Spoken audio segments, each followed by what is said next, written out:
Hey, it's KSHE 95. It's Favazz, El Monstero 2019 happening tonight with Celebration Day. With me is the drummer for Celebration Day and El Monstero, John Pizzoni. Hello, hello. And Kevin Gagnapane, bass player and founder of El Monstero and Stir and all that other stuff. Hi. So why don't you do this every year? Both bands play. Well, these guys got to work twice as hard when we do it. Yeah, I know.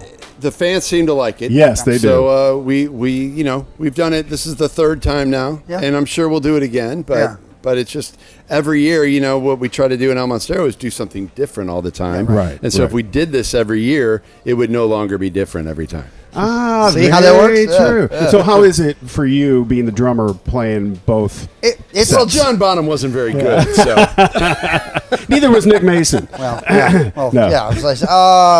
I get older, it's a little more difficult. Honestly, the only problem with this was all the rehearsing we had to do with the orchestra because we didn't rehearse with the orchestra until we got here. So I had to all day today go through all the Monstero stuff, then all the Celebration Day stuff. But I can play all day long, man. It's no problem for me. John Pizzoni. How much of a pain in the ass is it though with the St. Louis Philharmonic? It's going to sound great, but you don't really get to do any kind of prep work with them until you get here. Right. All the prep work is just notes and idea exchanges really till we get here. Right. We get to hear it. They come to watch us rehearse, and they've already got it charted out, and they're looking at it and going, okay, looks good. And we'll see how everybody plays it. When we get and so in your point of view, how's it sound so far? Sounds great. Yeah. I actually got to sit out and watch the Celebration Day set today. It sounds fantastic. It's pretty cool. Yes, so, all right, so for those people that are watching on home and they're going to see this afterwards, how many songs will Celebration Day do with the orchestra? Four with, four without. So, and we're doing it where we're coming out and playing some rockin' tunes, and then the orchestra comes out and finishes the show with us. So. And how about El Monstero? Same. El Monstero's about half. Probably half, so 12 or so, I think. Okay. What is the difference between putting this show together as compared to the December shows? Instead of aligning 14 to 15 musicians and a crew, we got to get 100 musicians between the orchestra and both bands. Yeah. Well, let's say let's say you didn't have the orchestra. Well, it's a different kind of show too. When you're outside, it's a more festival environment, and the things that we do have to be big.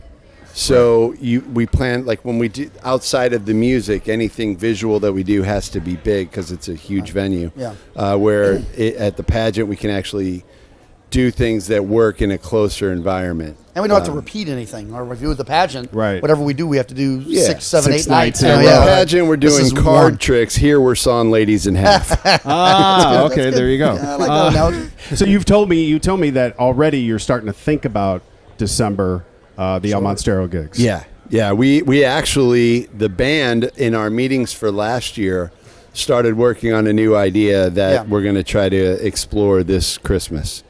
And having this show earlier in the summer is really going to give us a little bit more time to work it out. So who would have thought, I'm not sure when we announced the show. Was this back in April, I guess it was? March or April, March or April. When did you decide on June the 8th? Do you remember? June the 8th was decided in January. In January. Right. When you're St. Well, Louis... you know what? No, I take that back. It was probably late February when it finally got nailed down. We were still going back and forth between a couple dates. It's been a while. But part of the reason is, the only way that touring musicians can make money anymore is to tour. Right. Nobody buys records. Nobody does that. The stuff that, when we were playing in bands that had records out, that we made money on album sales and other stuff. Now the only place they make money is on tour. Right. So the summer schedule for these kind of venues, packed. Well, what I was getting at was, I guess if it was decided in February, were your St. Louis Blues out of last place? Yeah, it was when they were turning it around. Barely out of last place, but they had started to turn it around. They were turning it around. And I said, June 8th, I go, watch this be the year.